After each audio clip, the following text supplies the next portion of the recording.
Assalamualaikum warahmatullahi wabarakatuh. Hai anak-anak, apa kabarnya? Semoga kita semua selalu sehat dalam lindungannya dan mendapatkan ilmu yang bermanfaat. Jumpa lagi di video pembelajaran IPS kelas 7 bersama kami, Bu Mary, yang akan berkolaborasi dengan Bu Kinan ya.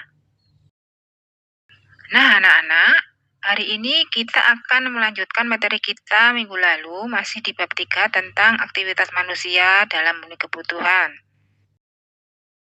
Minggu lalu kita sudah membahas materi tentang kelangkaan dan kebutuhan manusia yang meliputi kelangkaan sebagai permasalahan ekonomi, kebutuhan manusia, serta tindakan, motif, dan prinsip ekonomi. Nah, hari ini kita langsung lanjut ke subbab yang B, yaitu tentang kegiatan ekonomi. Adapun tujuan pembelajaran hari ini adalah setelah kegiatan pembelajaran dilaksanakan, peserta didik diharapkan dapat yang pertama menjelaskan kegiatan produksi, kemudian menjelaskan kegiatan distribusi, dan yang ketiga adalah menjelaskan kegiatan konsumsi. Namun, sebelum kita menginjak kepada materi pelajaran, perlu Ibu ingatkan lagi pada kalian agar selalu mentaati protokol kesehatan, yaitu dengan selalu memakai masker, sering mencuci tangan, selalu menjaga jarak, dan sebisa mungkin hindari kerumunan. Buat kalian yang belum subscribe channel Ibu, yuk segera subscribe dan jangan lupa tekan tombol loncengnya agar kalian tidak ketinggalan materi selanjutnya ya. Oke, sekarang kita langsung lanjut ke materi tentang kegiatan ekonomi ya anak-anak. Kegiatan ekonomi yang dilakukan oleh manusia itu tergantung dari kebutuhan masing-masing individu ya. Untuk memenuhi kebutuhannya, setiap hari manusia selalu melakukan kegiatan ekonomi yang meliputi kegiatan produksi, distribusi, dan konsumsi.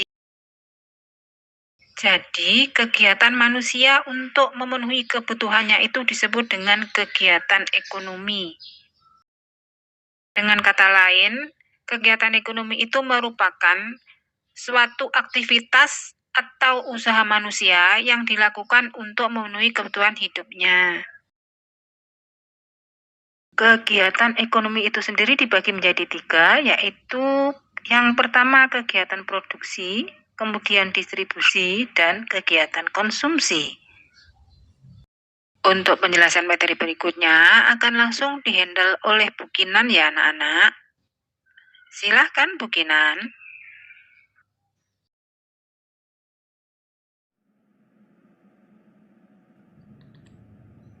Terima kasih Bu Mer. Nah anak-anak, untuk penjelasan materi berikutnya langsung Bu Kinan handle ya. Langsung aja ke kegiatan ekonomi yang pertama, yaitu kegiatan produksi. Apa sih kegiatan produksi? Kegiatan produksi adalah kegiatan menghasilkan suatu barang atau jasa, atau kegiatan untuk menambah nilai guna suatu barang atau jasa. Setiap barang memiliki nilai guna atau utility yang berbeda-beda. Nilai guna suatu barang akan bertambah bila barang tersebut diolah kembali menjadi barang baru atau menghasilkan barang lain yang bentuknya baru. Sedangkan nilai guna suatu barang itu dapat dibedakan menjadi 4 macam. Yang pertama adalah nilai guna bentuk atau form utility, yaitu suatu barang akan memiliki nilai guna lebih apabila barang tersebut telah mengalami perubahan bentuk. Contohnya adalah kedelai. Kedelai akan memiliki nilai guna lebih apabila sudah diolah menjadi tahu, tempe, atau susu. Yang kedua adalah nilai guna tempat atau place utility, yaitu suatu barang akan memiliki nilai guna yang lebih tinggi apabila barang tersebut berada di tempat yang berbeda. Contohnya adalah pasir dan batu yang berada di sungai, maka pasir dan batu tersebut tidak ada gunanya. Namun apabila sudah berada di toko bangunan, maka pasir dan batu tersebut akan memiliki nilai guna yang sangat tinggi.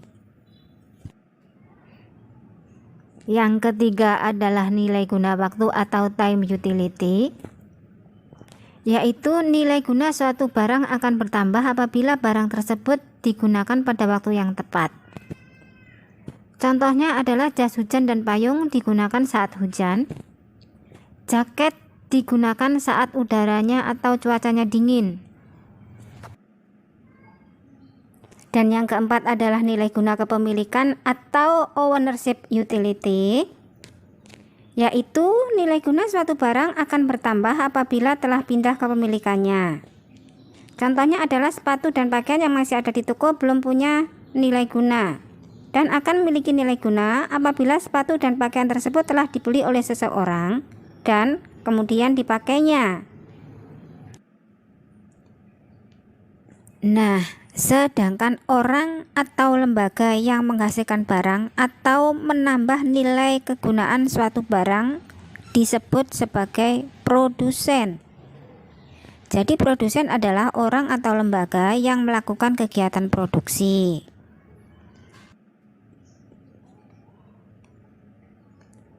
Tiga hal atau tiga pertanyaan yang harus selalu diingat oleh seorang produsen sebelum melakukan kegiatan produksi yaitu: yang pertama, what, yaitu barang apa saja yang akan dihasilkan, serta bahan baku apa saja yang akan digunakan untuk proses produksi. Dan yang kedua, how, yaitu bagaimana memilih faktor-faktor produksi untuk kegiatan produksi tersebut.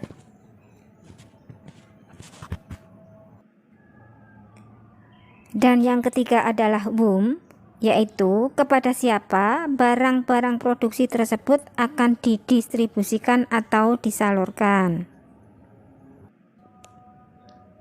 Untuk menghasilkan suatu barang, seorang produsen memerlukan faktor produksi atau sumber daya ekonomi yang dapat dikelompokkan menjadi 4, yaitu: yang pertama, faktor produksi alam; yang kedua, faktor produksi tenaga kerja; yang ketiga, modal; dan yang keempat adalah kewirausahaan.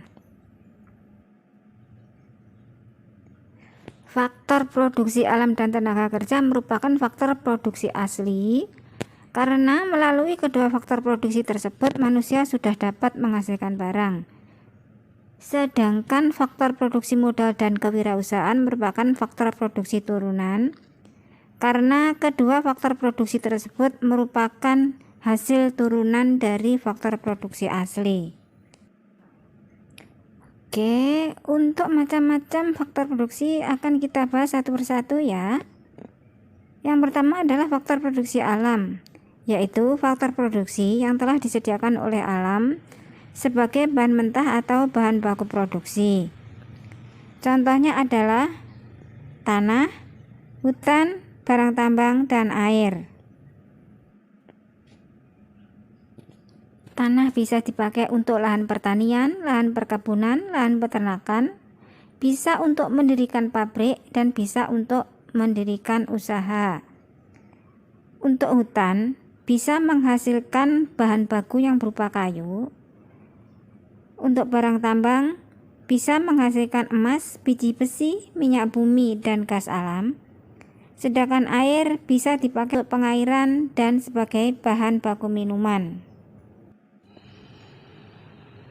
Yang kedua, faktor produksi tenaga kerja, yaitu sumber daya manusia yang dapat digunakan kemampuannya untuk proses produksi.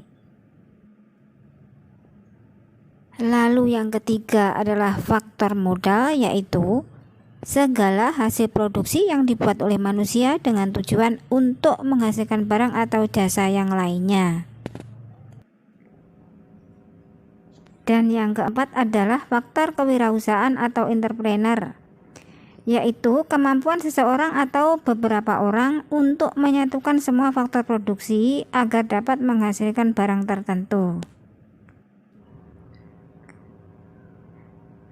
Nah, untuk kegiatan ekonomi yang kedua adalah kegiatan distribusi, Yang dimaksud dengan kegiatan distribusi adalah kegiatan untuk menyalurkan atau mendistribusikan barang atau jasa dari produsen kepada konsumen. Sedangkan orang atau lembaga yang melakukan distribusi disebut dengan distributor. Selanjutnya adalah tujuan dari kegiatan distribusi. Yang pertama, menyalurkan barang atau jasa dari produsen kepada konsumen. Yang kedua, agar hasil produksi bisa lebih berguna bagi masyarakat. Yang ketiga, kebutuhan masyarakat akan barang atau jasa bisa terpenuhi. Dan yang keempat adalah agar kontinuitas atau keberlangsungan produksi bisa terjamin. Sedangkan untuk mendistribusikan barang dari produsen kepada konsumen itu bisa melalui 3 cara. Yang pertama secara langsung, kedua secara semi langsung, dan yang ketiga secara tidak langsung. Secara langsung berarti tanpa melalui perantara terlebih dahulu. Contohnya adalah penjual sate atau penjual bakso keliling yang langsung menjual makanannya kepada konsumen. Yang kedua adalah distribusi semi langsung, yaitu distribusi dari produsen kepada konsumen melalui perantara terlebih dahulu yang merupakan bagian daripada produsen. Contohnya adalah pabrik sepatu menyalurkan hasil sepatunya melalui perantara atau penyalur khusus. Dan yang ketiga adalah distribusi tidak langsung, yaitu distribusi dari produsen kepada konsumen melalui agen, grosir, pedagang kecil yang bertindak sebagai pedagang perantara. Dan yang terakhir adalah kegiatan konsumsi, yaitu kegiatan memakai atau mengkonsumsi barang hasil produksi dengan tujuan untuk memenuhi kebutuhan. Jadi, kegiatan konsumsi adalah kegiatan memakai, menggunakan atau menghabiskan kegunaan setiap barang, baik secara berangsur-angsur maupun habis sekali pakai. Contoh barang yang bisa dipakai secara berangsur-angsur adalah pakaian, sepatu, tas, buku, sepeda, dan sebagainya. Sedangkan contoh barang yang langsung habis sekali pakai adalah makanan dan minuman. Oke, sekarang kita lanjut pada pelaku kegiatan konsumsi. Adapun pelaku kegiatan konsumsi itu terdiri dari yang pertama adalah rumah tangga keluarga, yang kedua rumah tangga perusahaan, dan yang ketiga adalah rumah tangga negara. Nah, untuk rumah tangga keluarga itu terdiri dari ayah, ibu, dan anak, yang mana setiap anggota keluarga tersebut memiliki kebutuhan yang berbeda-beda, dilihat dari jumlah, jenis, maupun ragamnya. Contoh dari kebutuhan anggota keluarga itu berupa makanan dan minuman serta pakaian. Nah, kebutuhan makanan, minuman, serta pakaian untuk ayah, ibu, dan anak tentunya berbeda dong. Sedangkan contoh untuk kebutuhan satu keluarga itu misalnya kebutuhan akan listrik, telepon, dan sebagainya. Berikutnya adalah rumah tangga perusahaan. Perusahaan merupakan tempat berlangsungnya proses produksi, yang mana pada saat memproduksi barang, perusahaan pasti memerlukan bahan baku, tenaga kerja, serta modal. Dalam memproduksi barang, sebuah perusahaan dapat menekan biaya seminimal mungkin dengan cara membeli atau menggunakan bahan baku yang murah, kemudian menggunakan tenaga kerja yang terampil, atau dapat juga menggunakan teknologi yang tinggi sehingga dapat menghasilkan barang dalam jumlah yang banyak dengan kualitas yang bagus. Dan yang terakhir adalah kegiatan ekonomi rumah tangga negara. Negara selain bertindak sebagai produsen, bertindak pula sebagai konsumen. yang mana konsumsi suatu negara itu bertujuan untuk memenuhi atau melayani kebutuhan masyarakatnya.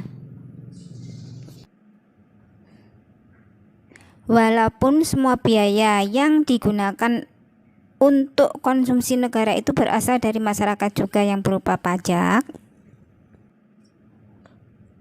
namun setiap akhir tahun negara atau pemerintah selalu membuat RAPBN melalui persetujuan DPR. Hal itu dilakukan agar pengeluaran pemerintah itu dapat sesuai dengan kebutuhan dari masyarakat.